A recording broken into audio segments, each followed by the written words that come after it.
Go for it. Oh shit. That's not great. Anyway, today's video is sponsored by Simply Safe.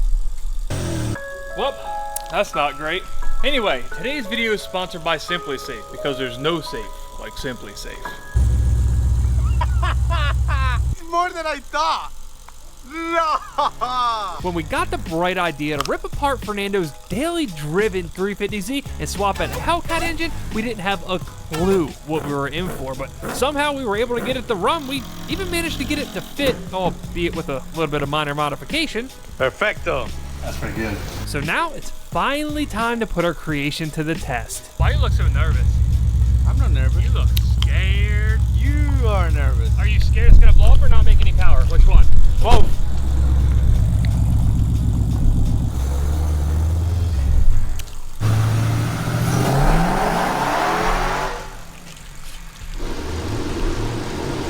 What happened here? I told you to put a twin turbos on this thing. Is something wrong? On a serious note, you can smell those little rubber band stance tires he has on this thing roasting on the dyno, even at such a low power. So we're gonna try to air them down and hope that cures this issue. And by issue, I mean making 327 horsepower in a Hellcat Spot 350Z. I don't know what to say about it.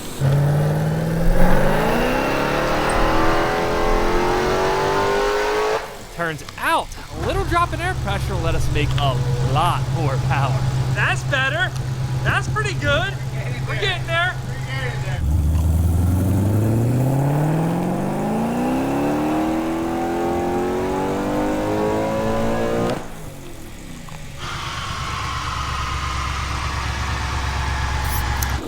It's 600?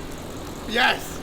It's not where I want to, but 600, I can't breathe now. 600 to the wheels too. Yes. That's an important distinction. I know we see all the gaudy numbers from Hellcats. What are they, 707? 600 to the wheels. Those numbers are crank horsepower numbers. For racing, making a few final adjustments to the fueling, it was time for one last pull.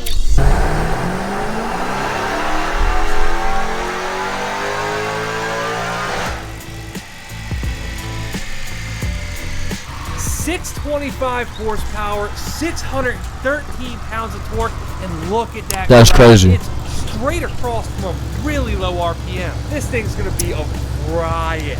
To be honest with you, it's 25 less than I would expect, but I'm happy. I will have to put this on a wall. You're treating that like it's a college diploma. It's my first dyno shit. Your first paper? That's true, it is. Yes. Frame it, put it on the wall for a fresh build, especially a swap like this.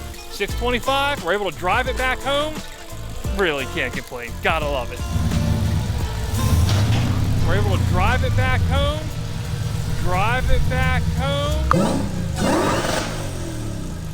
I just break something. What is it? I don't know. The wheels didn't even spin. Not at all.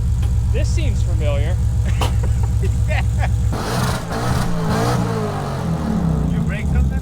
Yes! It's gotta be an axle, right? Probably. Axle, diff, something. Yeah. Well, 100%. you know what they say. What? Mopar, no car, baby.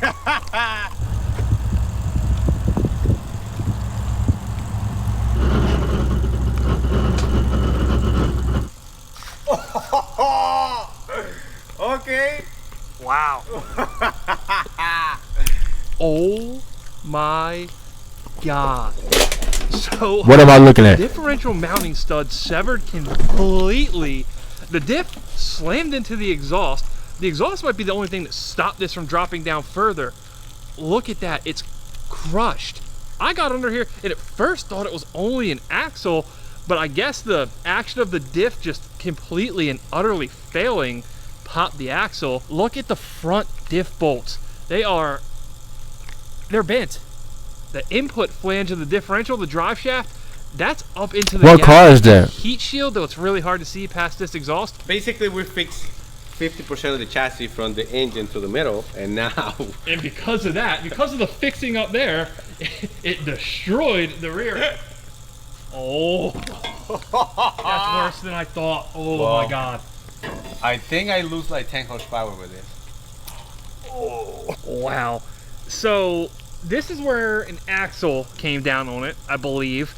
It flattened this whole section. This whole like pie cut, if you will, type area is just an oval now, but this side got it the worst. When the exhaust was in the car, I could only see where the corner of the diff went into this part of the exhaust on the side. It wasn't that bad. That's a problem. When we first looked at this, I wasn't really concerned about any type of exhaust restriction. There was a few dents, nothing to be too worried about. But the more I look at this thing now, that is some major restriction in there. I know it might be hard to see on camera, but that's pretty well collapsed. It's kind of weird that now I have to be fixing my cars and you. I'm just glad it's not me for once. I do have to say that's a solid shaft. It held up to all that. Wait. Oh. When they make these drive shafts, what they'll do to them is weld little plates on them in specific areas to help balance them. I am almost certain that that's what was there.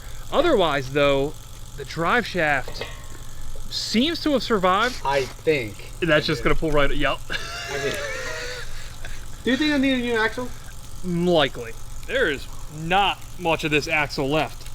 There's half of the cage inside of it, a few of the balls. Most of this stuff got left on that private closed course street in Mexico where he did that burnout. They were falling out as we were towing it away. Ironically, the actual axle shaft itself in this part of the joint looks okay. If we really wanted to, you could probably rebuild it. This is the part that's gonna let us know if we are all the way south or we're gonna have lucky. Because if the subframe is damaged.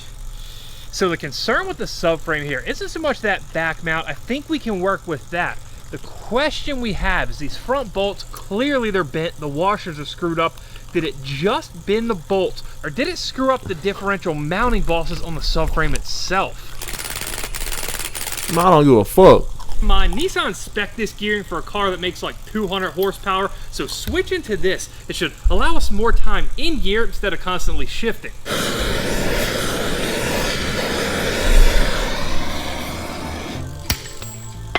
Boom! Adios.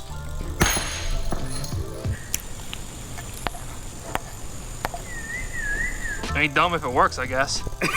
It's gonna work. So last time, when things went south on us, we were running these guys for the front differential ear bushings. They're hard polyurethane. This time we're not allowing any room for flex. We're switching to these solid aluminum mounts.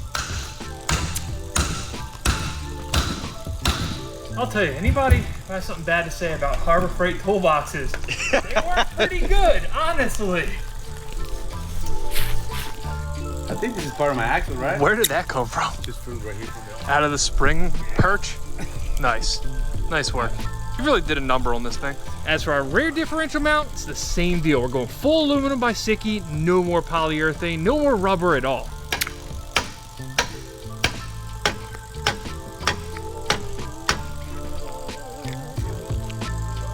So there's our little broken piece off. Another part of the collection, right? Yeah, we got a lot of scrap parts from this. The only damage we're left with on the subframe is this small part of the bushing housing sleeve that's broken off. It didn't seem to affect anything, so we're just gonna roll with it, hope for the best.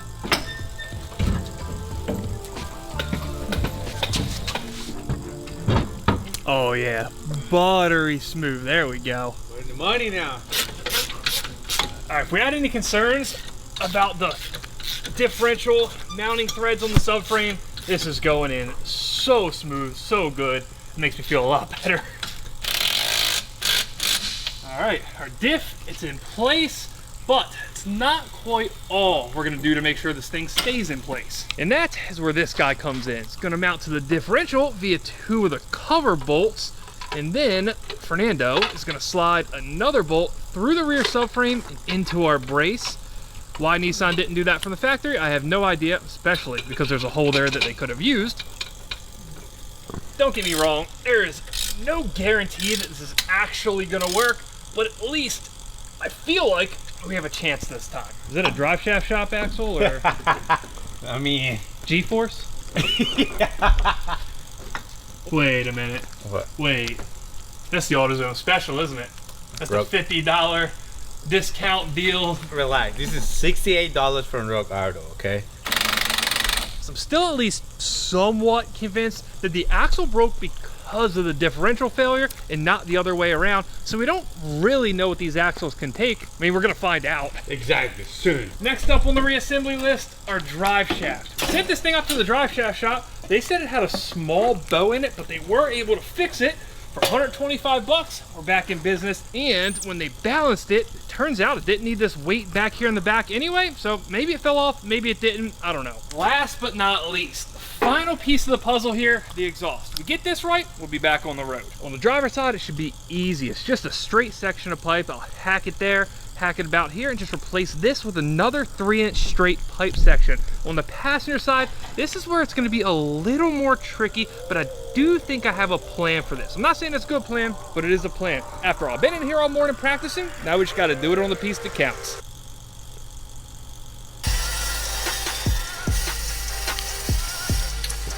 Now that we got our bad section of pipe cut out, we can lay this over our new tubing and use that to get ourselves a perfect direct fit section we can weld in and be on our way.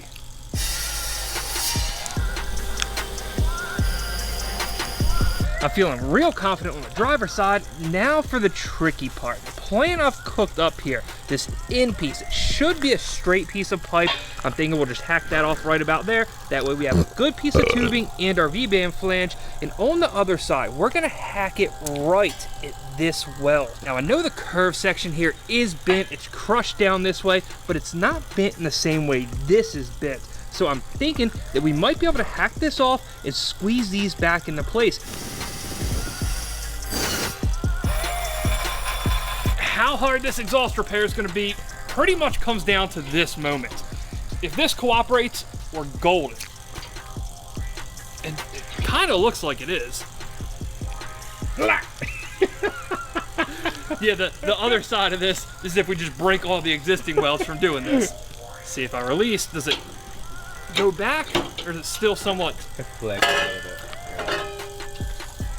Okay, we got a little more work to do.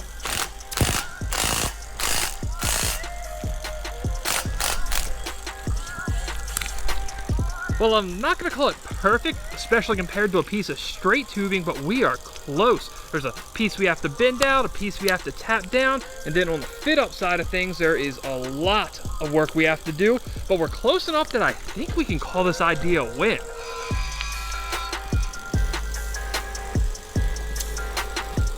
Well, we're back in one piece. Now we just have to hope it still fits. Well, the driver's side fit up is beautiful, but this isn't the one that counts. We can always make one fit, making two fits the hard part. And yes, don't worry, we'll correct our position of this once we know it all fits. It does fit. It was a two-person job to get it seated. We had to massage the muffler a little bit, but I think we're pretty much golden.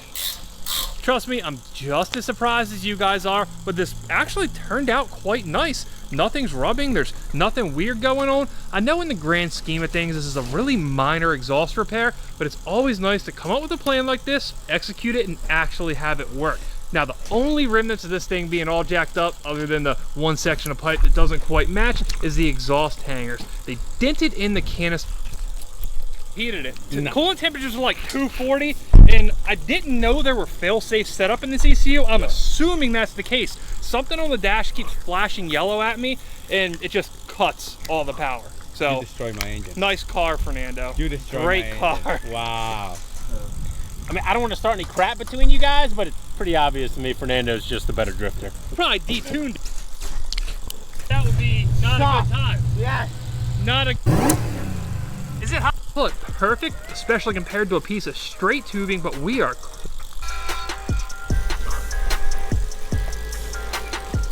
Well, so we can always make... Don't worry, we'll correct our position of this once we...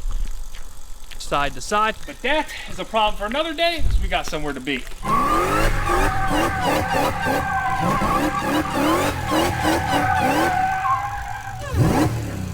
Is it hot in there? Not really. You're fogged up. What's that? I like it. Turn the defrosters on. All right. Well, we figure what better place to come test the Hellcat Swap Z out for the very first time than an empty parking lot that they also happen to use for drift events.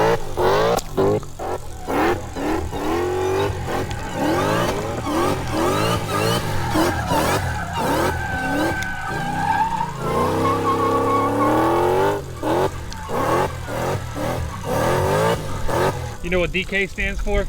Donkey Kong. Drift King. By the way, look at the signature. That's fitting.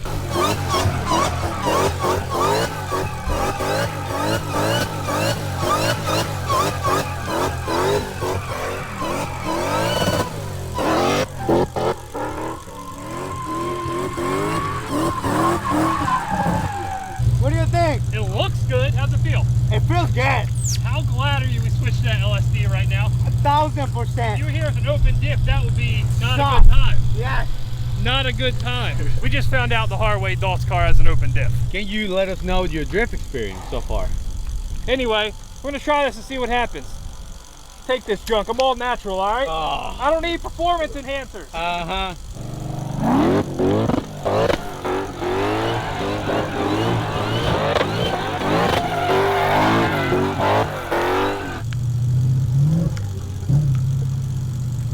It's flashing yellow at me.